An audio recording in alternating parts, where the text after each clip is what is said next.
that you're the weather Yeah, they guy? asked me what TV station I work for. That's the other common one. Awesome. And so I just started it so people can start coming in, and we are also live on Facebook. I'll just give a few minutes for people to start filtering in and, getting settled, getting technologically ready.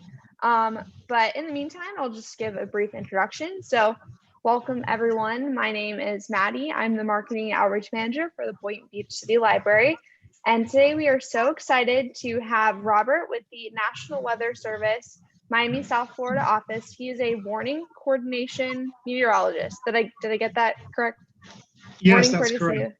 Awesome. And so he's going to be here today talking to us about weather preparedness and hurricane season. And so with that, I will turn it over to him. We also have an ASL interpreter in the Zoom portion of this program for anyone who needs that. And we have closed captions at the bottom. We will allow time for Q&A at the end. So whether you're watching on Facebook or watching on Zoom, feel free to use either the chat or the Q&A feature to leave your questions, and we'll be sure to answer them at the end. So now I'm officially going to turn it over to Robert. Welcome. All right, thank you very much, Maddie. Thank you everyone for joining us this evening. I'm sharing my screen now, so just to make sure, do you see a screen that says preparing for hurricane season in South Florida? I do, yes. Okay, perfect. So yeah, so this will be the presentation. Hurricane season's already started, as we know. So, no better time than now to think about the things that we need to do to get ready. We're still early in the season. There are no threats out there, fortunately for us here in South Florida. So then now's a really good time to find out some information about hurricanes, and then get ready for the season that's ahead. All right, so I'm going to advance my slide here. I'm showing a map that shows the different tracks of the storms from last year. Again, can anyone see that? Just want to make sure. Yes, I can. Okay, perfect. All right, thank you very much. Just want to make sure that the slides are advancing, so I should be good from here on out. Yeah, last year, just a quick recap of 2020. It was a very active year. It was a record-breaking year. We had 30 named storms, and that the most of any year on record. Of those, we had 13 hurricanes, 6 major hurricanes, and we had 12 storms that made landfall in the United States. So those 30, 12 made landfall somewhere in the U.S.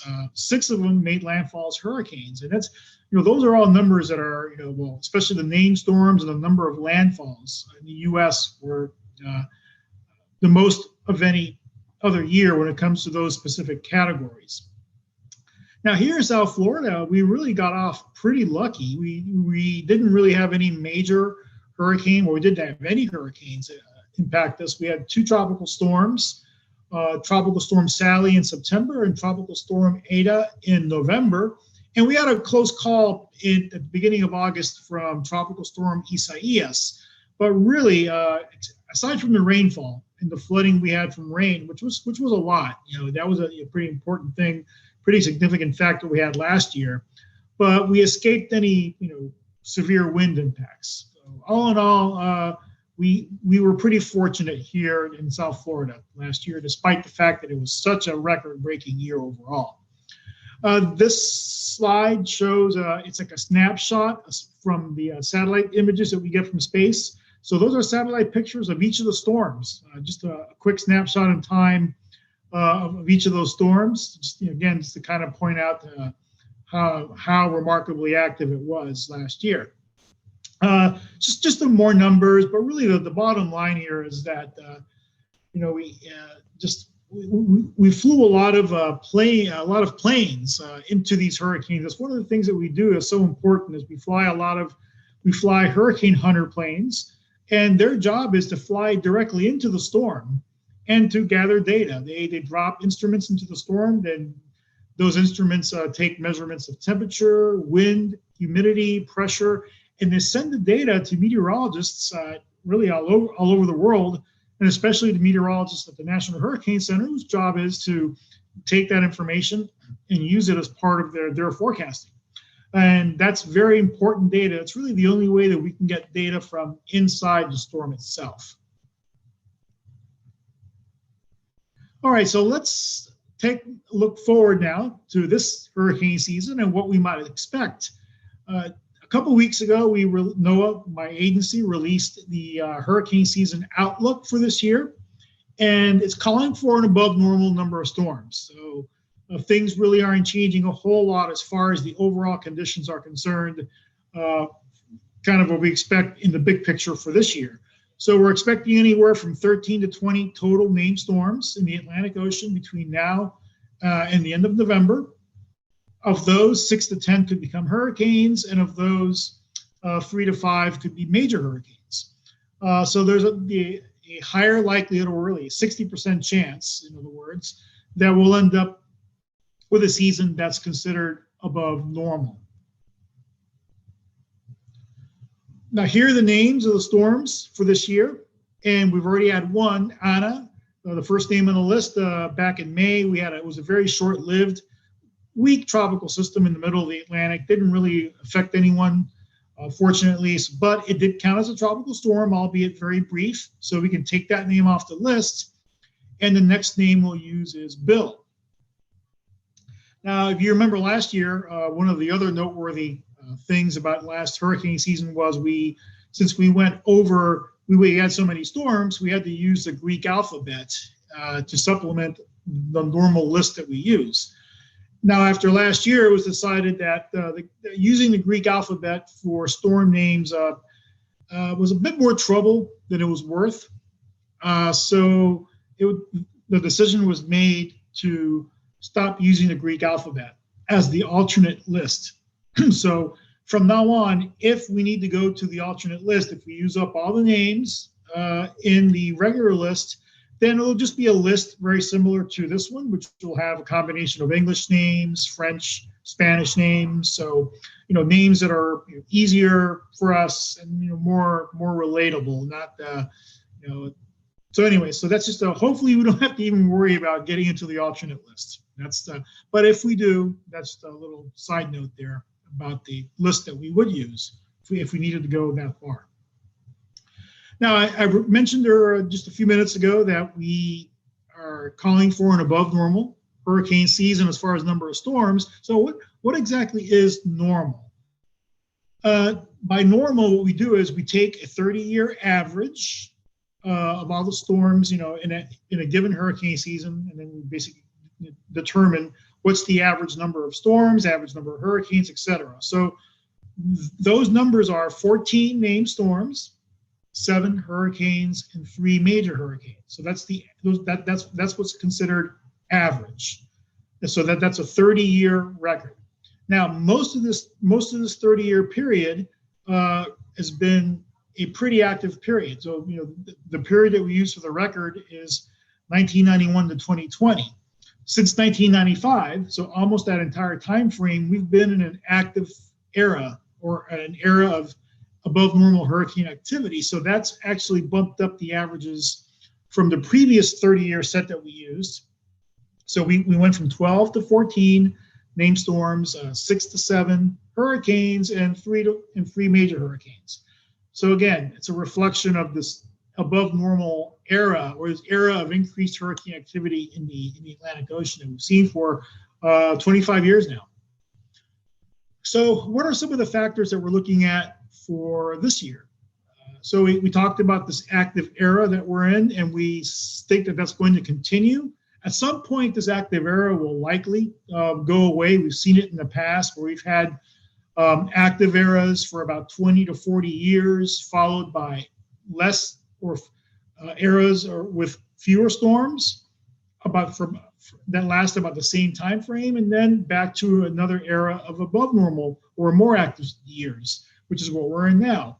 So we don't expect that that's going to end anytime soon. We don't really know when that would end, but just to understand that we're still in that active era in the Atlantic Ocean.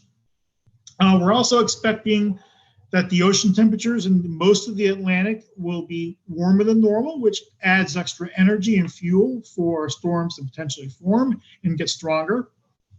Also, we're expecting that the tropical waves that will move off the coast, off the coast of Africa, like they typically do during, especially the peak of the season, August, September, those will probably be stronger or more vigorous when they move off the coast of Africa.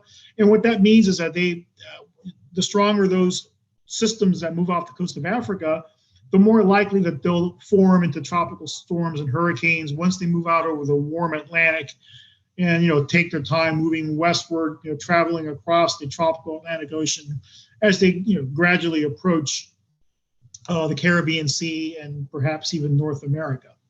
So all these combinations kind of coming into play that point towards an above normal season. Now, last year was hyperactive, as we call it, a record-breaking year. So we don't expect something like 2020 for this year, but we don't see anything that's limiting or suppressing storms either, or storm formation either. So, because of the lack of a suppressing factor, we believe that everything is pointing towards another active year, but in all likelihood, not as active as it was last year.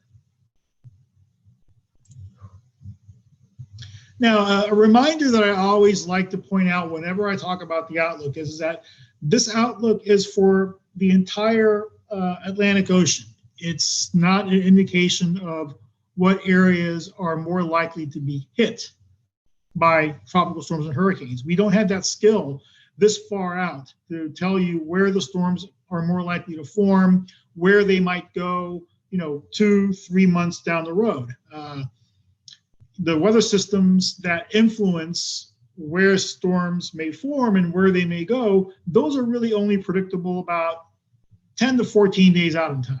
That's really when our skill comes in, our skill in forecasting and tracking these storms and letting people know who may be affected by tropical systems.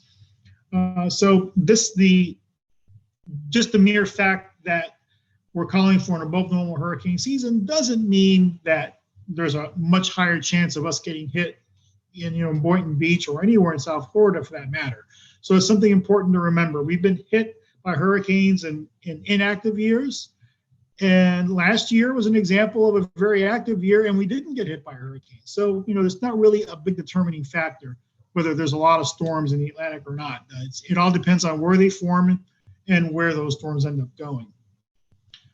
So I mentioned already that, we're in this active era. I also mentioned that we're not expecting another season like 2020. At least we hope not. The one thing that we saw last year in the last 5 years, and we think is a trend that we're probably going to see a bit more of going forward, is we've had at least one hurricane each of the past 5 seasons reach Category 5 strength. That's the highest level on the Saffir-Simpson hurricane wind scale. These are hurricanes with winds of over 156 miles an hour. So we saw at least one last year, and looks like this might be something more of a trend going forward, where we'll see at least a better chance of seeing storms reaching that level of intensity somewhere in the Atlantic Ocean. We had an early storm or a storm form before the beginning of hurricane season this year. We've seen that each of the last 6 years. So there was some talk about starting hurricane season earlier this year. That decision obviously was not made. Maybe for next year they might. I'm not really sure what that decision is, but really it doesn't change overall what our preparations should be. It's just more of a statistical thing than anything else.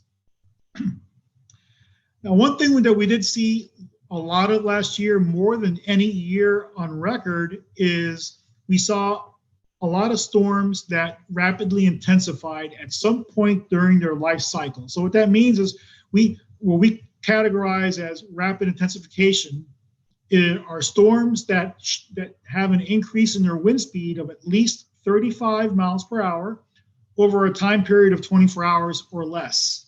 So storms that show that level of intensification over a very short period of time, we consider that to be called rapid intensification. We had 10 of those storms last year that did that. In fact, 2 of them or down in the Caribbean Sea in November. There were Eta and Iota, and they broke records. They had wind increases of 80 miles an hour. That's just remarkable. I mean, they almost doubled their wind speed over a very short period of time. And we believe that this is also another trend that we've seen more of over the last few years, and that might be a trend going forward where we see more of these storms showing rapid intensification during some part of their life cycle. This means that we need to continue to get better when it comes to forecasting, not just the overall track of the storms and how strong they might get, but determining or being able to capture these rapid intensification cycles ahead of time so that people can prepare for the possibility of storms increasing very rapidly. In many cases, these storms intensify rapidly just offshore. And, that's something that can unfortunately catch people off guard. But by forecasting these ahead of time as much as possible, we can avoid at least, people getting caught off guard. So why is that so important? Well, for us here in Florida, it's actually something that has happened before, where we've had storms intensify very rapidly just off our coasts. In fact, I'm going to show this statistic here, which I think is really important. We've had, for all the years that we've been tracking hurricanes, over 100 years, there have been 4 hurricanes that have made landfall in the United States as Category 5. So there have only been 4 hurricanes that have made landfall in the U.S., and they made landfall at a Category 5. Of those 5, for those 4, 3 of them made landfall in Florida. Michael in 2018, Andrew in 1992, and the Labor Day 1935 hurricane all made landfall in Florida. Now, all 4 of these hurricanes, including Hurricane Camille, which hit the Gulf Coast of Louisiana and Mississippi, all 4 of those were tropical storms 3 days before they made landfall. So what that means is that 3 days before they made landfall as a Category 5, they were tropical storms. So they had winds of maybe 60, 65 miles an hour, and they increased from 60 or 65 miles an hour up to 160 miles an hour or more. That's just a huge increase, and they occurred very close to Florida. So this is something that can happen here. It has already happened in Florida, and I'm pretty sure at some point it's going to happen again. Hopefully it's not this year. Hopefully it's not for a very long time or ever at all. But if it's happened before, that means it's more than likely it can certainly happen again. So we just have to be very mindful of that. Not assume that every storm is going to give us plenty of advance warning. Some storms develop very rapidly, and unfortunately, sometimes they do it very close to Florida. So that just means that's why it's so important that we need to be ready throughout the hurricane season, not wait until they start forming out there, then we start getting ready. Because once they form, it might be too late. It may only take a couple of days for them to hit us. So we need to be ready starting from early in the season and staying ready all the way through the hurricane season. Now, a couple of notes about this year as far as some of the forecast tools that we use.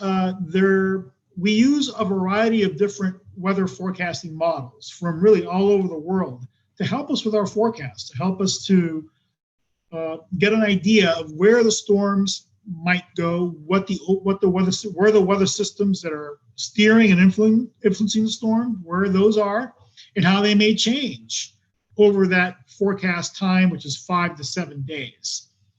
One of those models, which is the one that are the primary United States global weather model, went through an upgrade this year. So we think that's really good news, because the better the models perform, the better job that we do, the better tools that we have in order to do our job to forecast these storms as accurately as possible, to inform people and give people enough time to get ready and to prepare for these big storms. So everything that I've said so far doesn't change a very simple, I should say, fact, which is South Florida, Palm Beach County, we are in a very hurricane-prone area. History tells us that. This map that I'm showing here is a map that shows the tracks, all the tracks of the center of hurricanes that have passed within 65 miles of West Palm Beach. I mean, for Boynton Beach, there would really be no significant difference. It'd be about the same, really. We've had 37 hurricanes that have passed at least within, no more than 65 miles from West Palm Beach. So in some cases, it passed directly over, Palm Beach County. In fact, most of these storms passed over Palm Beach County and were direct hurricane hits. So 37 in 150 years may seem, that's a long time, but that's a lot of storms. If you live in South Florida long enough, you are going to go through a hurricane. That's just what our history has shown us time and time again. So again, another reason why we need to be ready, regardless of whatever that hurricane outlook is indicating. So one of the main things that we always like to remind people about hurricanes and tropical storms is that it's more than just about one aspect of the storm that we need to be mindful of and prepare for. Hurricanes bring lots of dangerous conditions. Of course, we know the wind. We've already talked about the wind already a few times, but hurricanes also bring lots of water, lots of rainfall, which leads to flooding, storm surge, which can be devastating for coastal areas, and even tornadoes. So when hurricanes make landfall in any community, we can expect any of these things. We can expect storm surge in some areas, of course, very strong, destructive or damaging winds, flooding rains, tornadoes, and of course, right along the shoreline, very, very high waves and strong rip currents as well. Now, we've referred to the Saffir-Simpson hurricane wind scale already several times, and it's important to understand that since this is such a common scale that people are very familiar with, to understand what it really means. This is the Saffir-Simpson hurricane wind scale. In other words, it's directly relating the category of the storm to a particular range of wind speeds, which then corresponds to the type of damage that wind speed might produce. It doesn't really address any of the other hazards associated with the storm. It doesn't really address the rainfall or the storm surge or tornadoes, which can often be a lot different. Those levels of potential impact could be much higher or lower depending on the situation. So it's important that we understand what the Saffir-Simpson scale really means. And again, it applies only to wind. So when we consider that, we have to also, again, realize, like I said before, that we need to be mindful of the other hazards. And sometimes those are the ones that really get us. Those are the ones, that affect us the most, not necessarily always the wind. And especially in coastal areas like Boynton Beach and really Palm Beach County in general, we have to be concerned about the potential for storm surge, which is a low probability event for any one location. But where it does occur, it could be potentially devastating, depending on the size and the intensity of the storm. So storm surge is the number one cause of deaths in all hurricanes, and it's water that's pushed towards shore by those intense hurricane winds as that storm makes landfall or approaches land. So it's an abnormal rise in the water generated by the winds of the storm that's pushed on shore and then can potentially penetrate pretty far inland.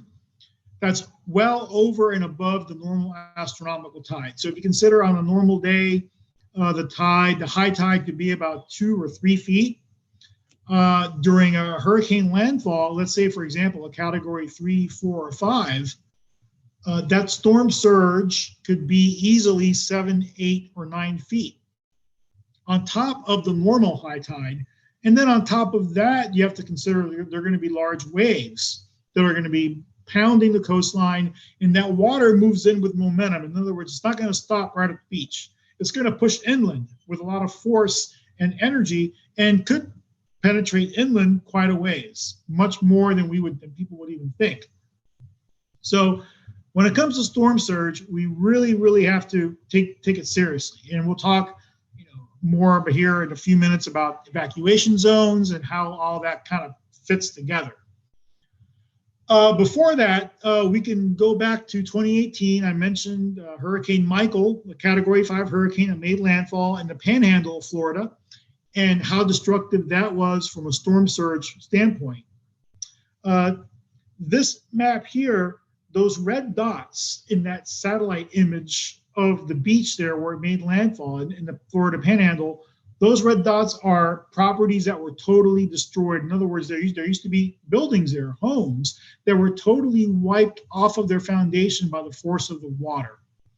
We had a storm surge that peaked at 19 feet above ground level in that location. So, right at the beach, just incredibly devastating. Just, kind of, it really shows the power of water and how devastating it can be, especially with these, major hurricanes, these Category 5 storms. So when it comes to, what about you? What about us here in Boynton Beach and in Palm Beach County and South Florida in general? Maybe you live in an area that's in an evacuation zone, but you've never had flooding in your neighborhood. Let's say maybe you've lived there your whole life, or you've lived there for a long time and you've never had flooding. So you know what? I'm not going to evacuate. If they tell me to evacuate, I've been through storms before.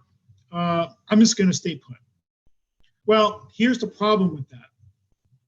Our history when it comes to hurricanes can sometimes be deceiving because, again, storm surge especially is a very localized event. So maybe we got a very close call and we missed the worst part of the storm. Maybe we got the worst part of the wind, but the surge went somewhere else. That happens a lot of times. Or sometimes you get both, the worst part of the wind and the worst part of the storm surge. I think, we've been very fortunate in Southeast Florida and Palm Beach County that we've missed some potentially big storm surge events. You just have to go back to Hurricane Dorian 2019 that, was stationary just about 100 miles, 150 miles east of us. That storm could have been a potentially devastating one for us from storm surge and from wind. We had Hurricane Irma 4 years ago that had it been a little bit closer to us, we could have had a lot more storm surge. But if you go back to the 1940s, you have to go back a long ways. But in the 1940s, we had several big surges in Palm Beach County. In the 1920s, we had some really big ones. We had the Okeechobee hurricane of 1928, which not only impacted the Atlantic coastline, but that also severely impacted Lake Okeechobee and the Belle Glade area. So it's happened before, and there's no reason to believe that it won't happen again. I mean, there's, in all likelihood, at some point, we're going to get a storm coming from a certain direction, a certain angle, and we're going to get a potentially serious storm surge in Palm Beach County. So we have to be ready for that. Now, a really quick, fast fact. A lot of you, I'm sure, are familiar with the National Flood Insurance Program. A lot of you probably have flood insurance. The flood insurance that you pay as part of this National Flood Insurance Program is separate from the storm surge. It's really related more to rainfall flooding in your particular elevation as it pertains to flooding from rainfall. So even in areas that are far inland that may not be in a storm surge area would be in an area where flood insurance is required because of the risk of flooding from heavy rainfall. So flood insurance, as you see here on the slide, is required on your mortgage if your home is in a 1 in 100 year floodplain. So what does that mean? What that means is that based on statistics, based on past history, there's a 1% chance each year that your property, if you're not 100-year floodplain, 1% chance that you'll have flooding. Now, let's say you have a 30-year mortgage, and let's say that you are in your home the entire 30 years. During that entire 30-year mortgage cycle, you have a 26% chance of seeing flooding. So that 1% each year kind of adds up. I know it doesn't add up exactly. Don't ask me why. It's not 30%, but those are the numbers that we have, or at least that we've seen and we've been given. So in other words, don't think that just because you're in a 100-year floodplain means that you're never going to see flooding in your home.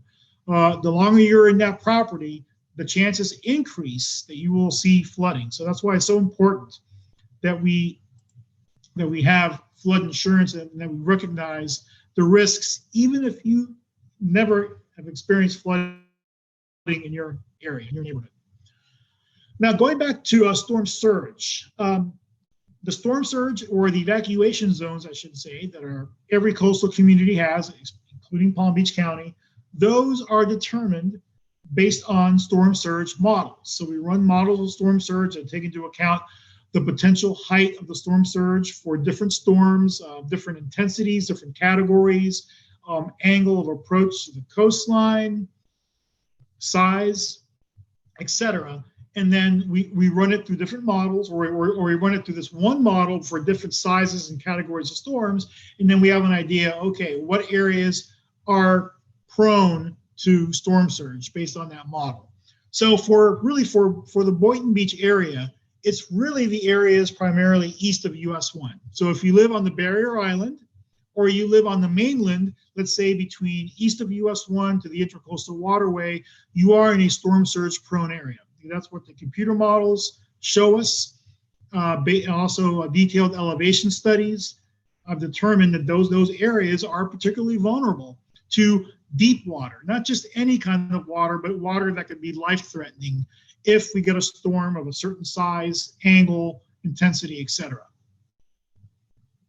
So it's important that we know whether we live in an evacuation zone, and if you do, that needs to be a big part of your plan, of course, is, where are you going to spend the storm? So again, we want to make sure that we take that threat seriously.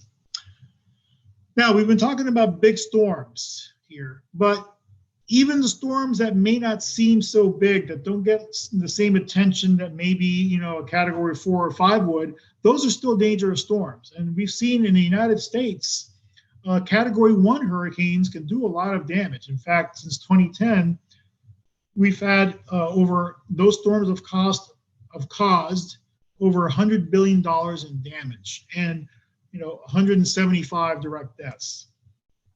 Last year, we weren't hit by a hurricane, but we had several wet tropical systems, or if not the tropical storms that we mentioned earlier. We had storms.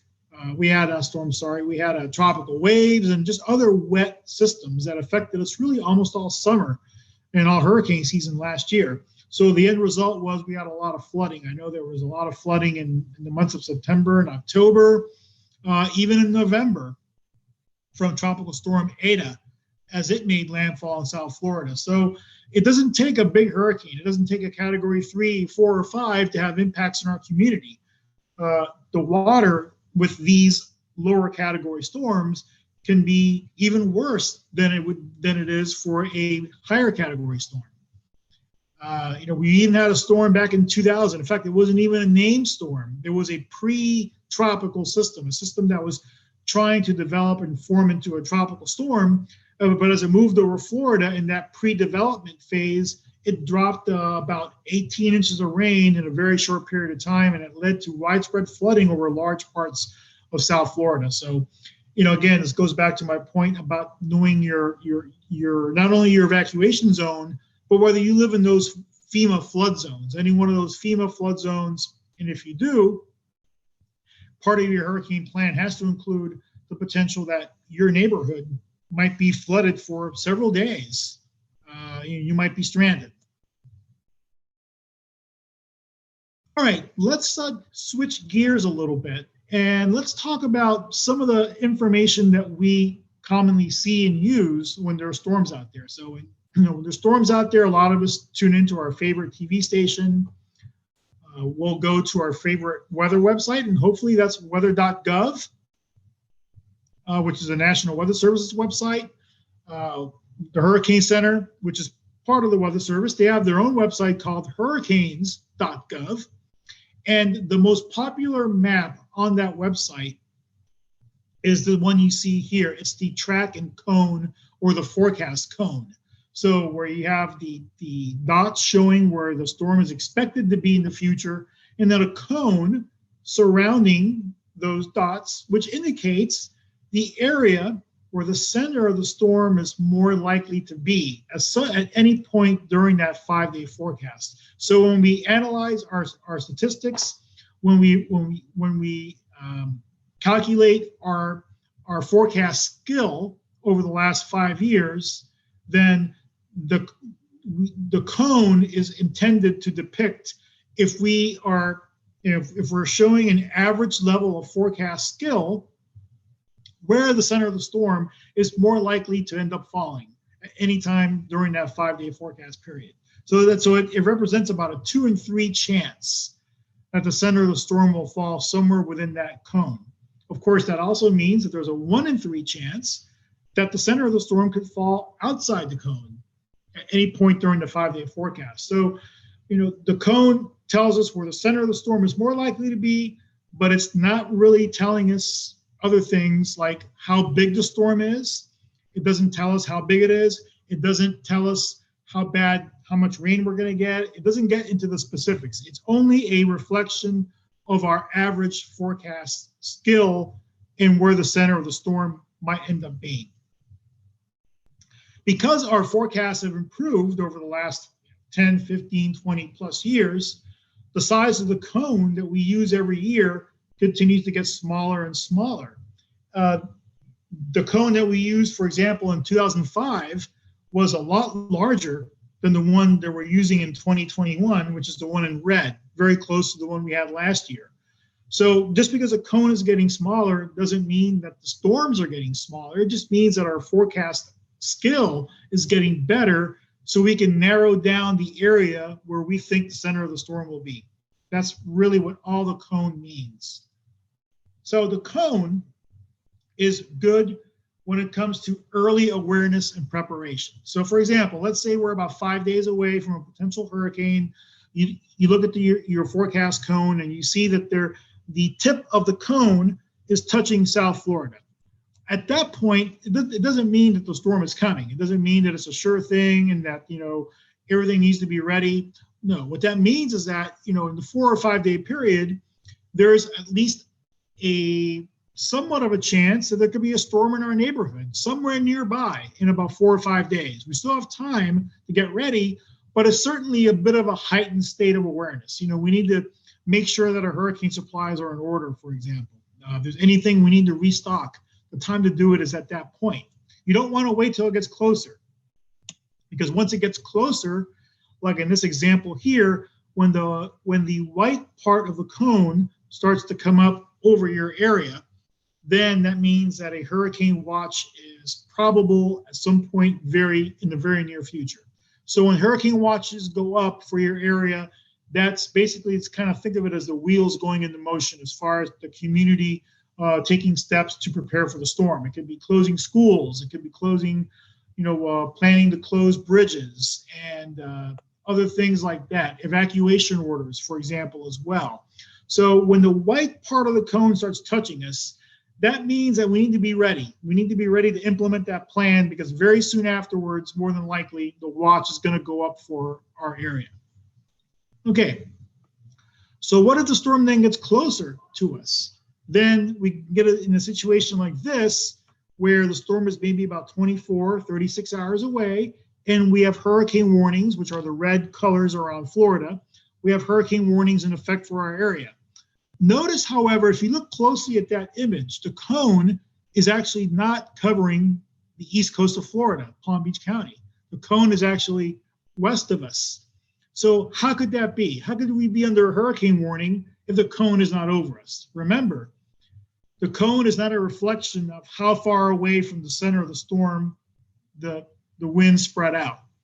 The cone is only telling us where the center of the storm might go, but the size of the storm can be much larger than the cone itself. Here's a good example of that.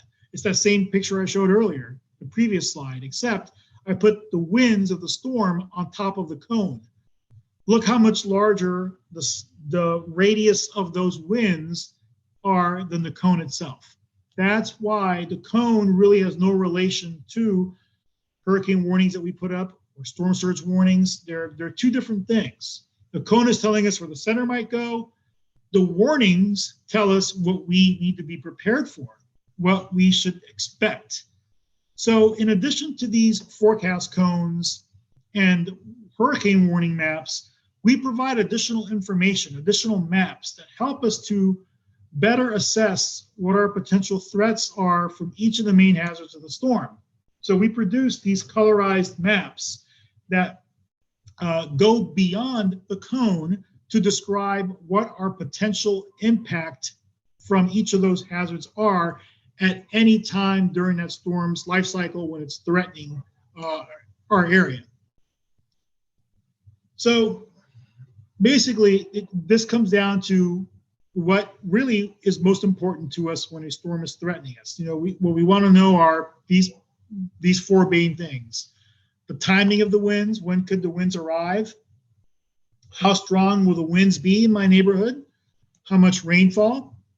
How much storm surge could I get? Really, the bottom line is, what is the threat to my community? What do I need to be prepared for? Not just simply looking at a cone map and making determinations from that, since the cone doesn't answer these questions. But these maps that I'm going to show you now do. So in order to explain this, it's important to understand, and I'm sure everyone knows this, that when you see that forecast map, that's a forecast. It's not a guarantee that that's exactly what's going to happen. In fact, the vast majority of the time, the center of the storm ends up taking a track that's slightly different from that forecast track. So the forecast track is the forecaster's best opinion. That's what he or she thinks is where the storm is going to go. Sometimes it can be really close. Most of the time, I think we do a pretty good job. However, it's not a guarantee that we're going to be really, really highly accurate every single time.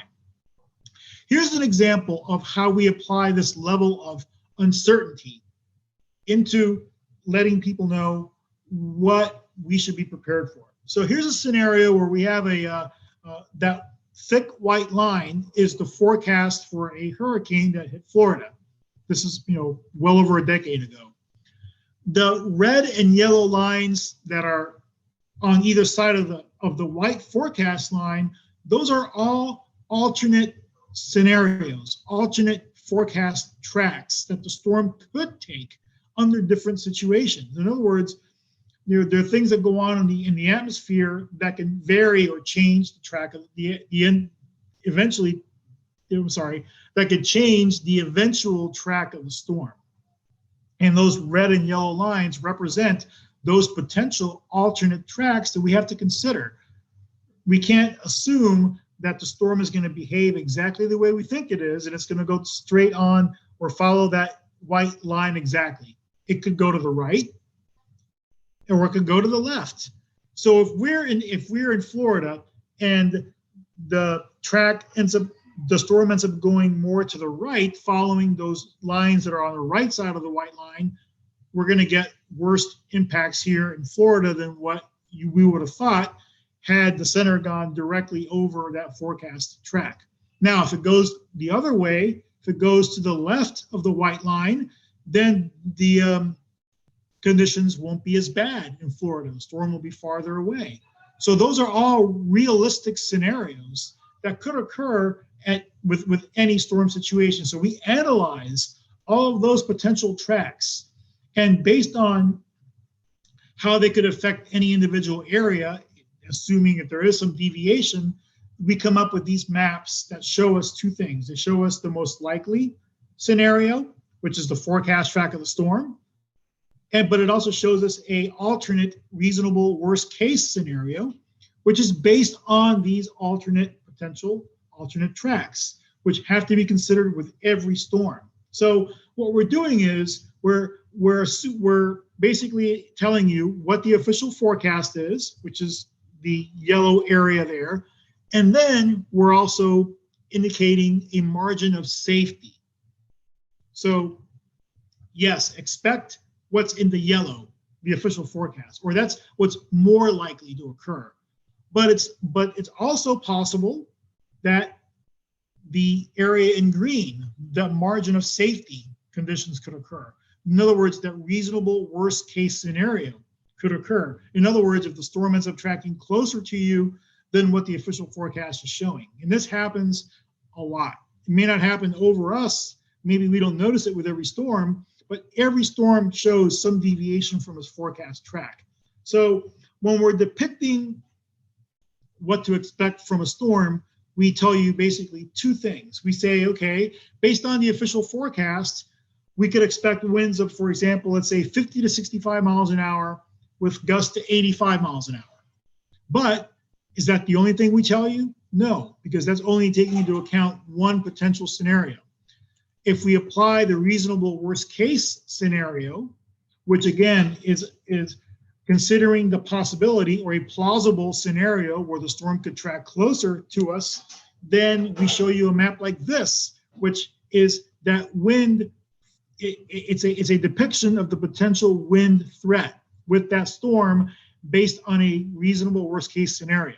So this purple area is indicating that there's at least a threat of winds of greater than 110 miles an hour based, again, on that reasonable worst case scenario. So even though the forecast may read 50 to 60 miles an hour with gusts to 80 miles an hour, the official forecast track, let's say, any deviation closer to us could lead to conditions that are closer to this map here in purple, which are winds over 110 miles an hour. So it's our responsibility to show that those range of scenarios, because if we're preparing for only one thing, if we're preparing for a perfect forecast and the forecast ends up being less than perfect, we have a chance of being underprepared.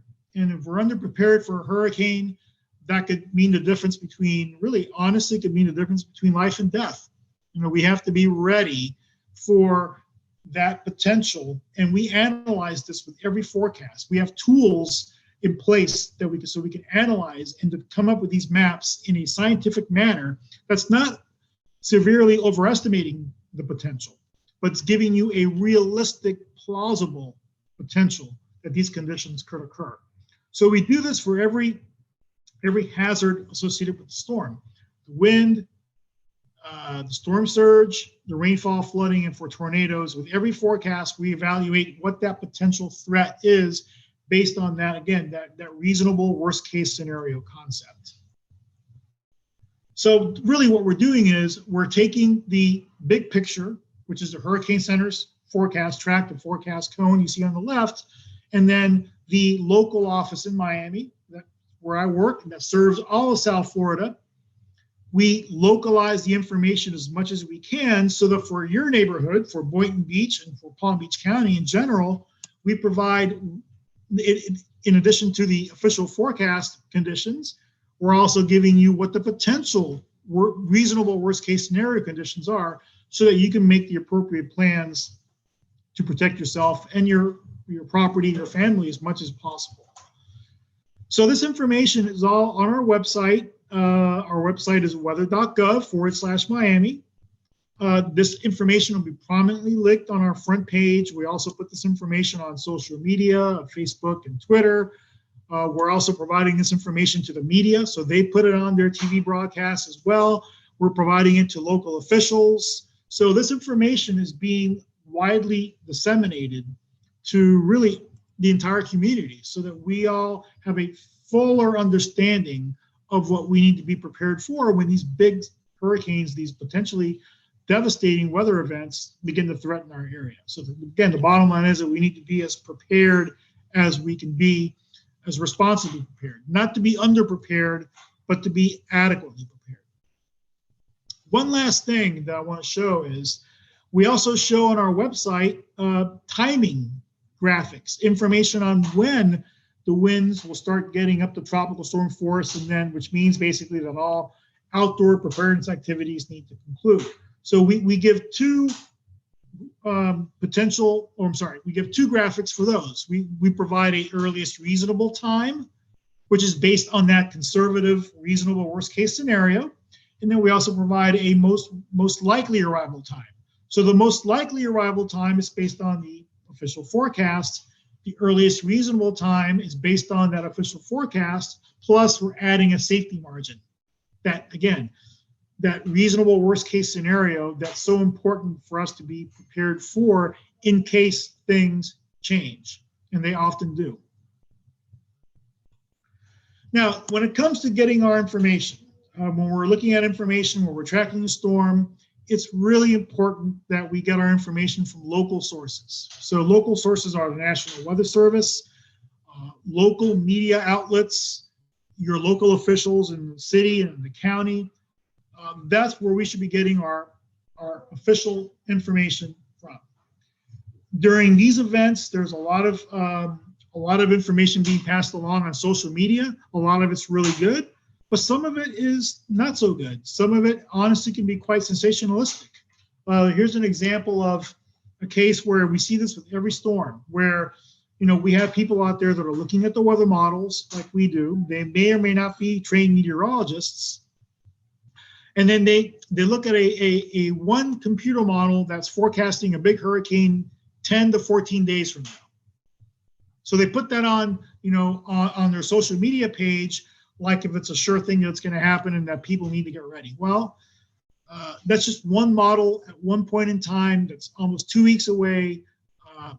As meteorologists, we know that these models, when it's that far out in time, can be very, very wrong. So we want to make sure that we're getting our information from, again, official sources. We look at this 24/7. We're there all the time. And we're communicating this information with local officials of the city and the county. We're also collaborating and coordinating with the media to make sure that, again, that official information is out there. So that's what we really need to be focusing on. It's important that we know what the watches and warnings mean and the times that they are normally put out. So the watch, when we put up a watch, that means that those conditions, let's say a hurricane watch, for example, means that hurricane conditions are possible within 48 hours. So that's the time when the big preparations really need to be going. When we go to a warning, that means that we expect somewhere in that warning area, hurricane conditions, for example, within 36 hours. So the time frame shorter, the level of certainty is higher. Somewhere in the warning area, we'll get hurricane conditions. Not everywhere, but somewhere. And that's really what our public response needs to be based on. Those watches and warnings, and the advice you're getting from local officials, et cetera. We update the forecast every 6 hours. So, it doesn't matter what's going on. We're updating these hurricane forecasts every 6 hours. We're updating all those maps that I showed you every 6 hours. So you have the latest information. Conditions in the atmosphere change, and it's really an evolving process. So that's why it's really important that you stay tuned and not go off of one forecast that you saw. Maybe that's an old forecast. Make sure you're basing your information on the latest forecasts. I mentioned this before. Know whether you live and or work in an evacuation zone. I showed that earlier. Really, really important. If you do, then your number one on your hurricane plan needs to be, well, where am I going to spend the storm? Am I going to go to a friend or relative's house that's outside the storm surge zone or outside the evacuation zone? Am I going to have to go to an evacuation shelter? Those are all decisions that we have to at least consider or already have made before the storm threatens us. Now, if your plan involves leaving town, don't wait until the last minute, because unfortunately, this is what can happen. People wait until the last minute, and then you run into huge traffic jams. Let's say if you're going north, for example, or you're going across the peninsula. We saw it with Hurricane Irma in 2017. It was taking people, 2 or 3 times as long to get to even Central Florida than they normally would take. And it was taking people almost a full day to get out of the state of Florida. You don't want to do that, especially when there's a storm bearing down on us. So if your plans involve leaving town, that decision has to be made early. And if you're going to evacuate somewhere else, don't go to an area that might get hit by the storm. A lot of people go to, for example, Orlando, a lot of hotels, things to do. However, they can also get hit by hurricanes, and they could get hit by the same hurricane you're evacuating from. So really, really think hard about whether you're going to leave the area or not.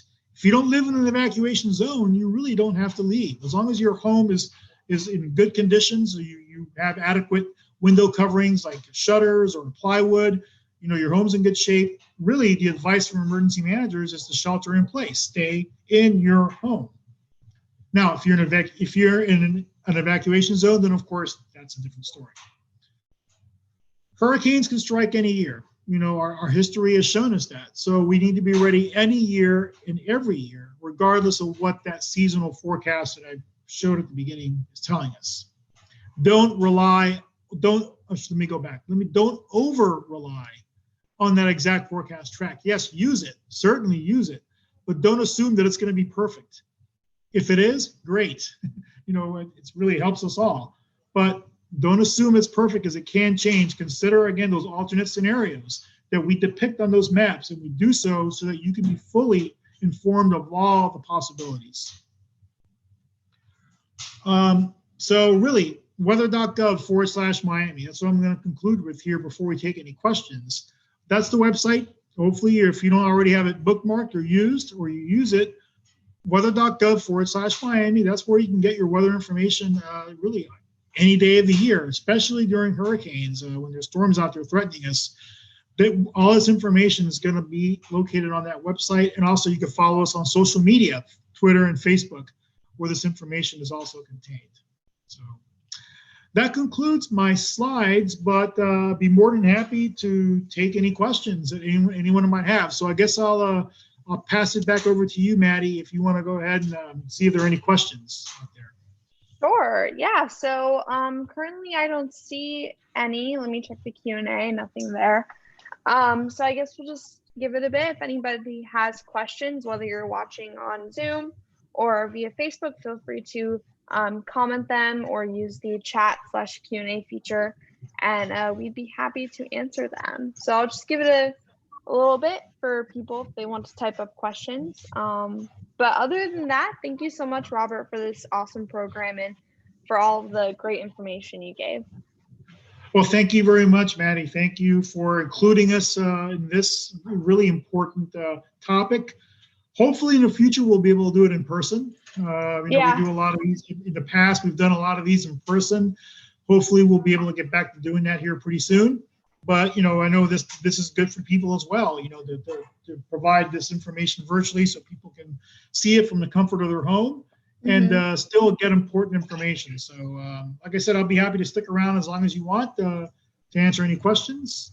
And I can keep my screen on here just in case, or if you want to, I can stop sharing so you can see me again.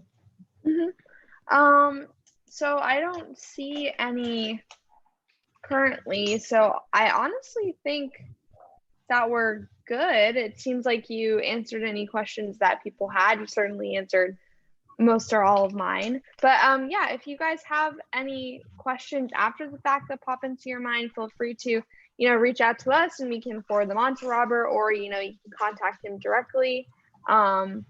He showed his email, but yeah, there you go. Perfect. Yeah. So if you want to, yeah, feel free to email me. I answer a lot of emails, and I love answering questions from people regarding hurricane information, hurricane preparedness. So yeah, absolutely, please.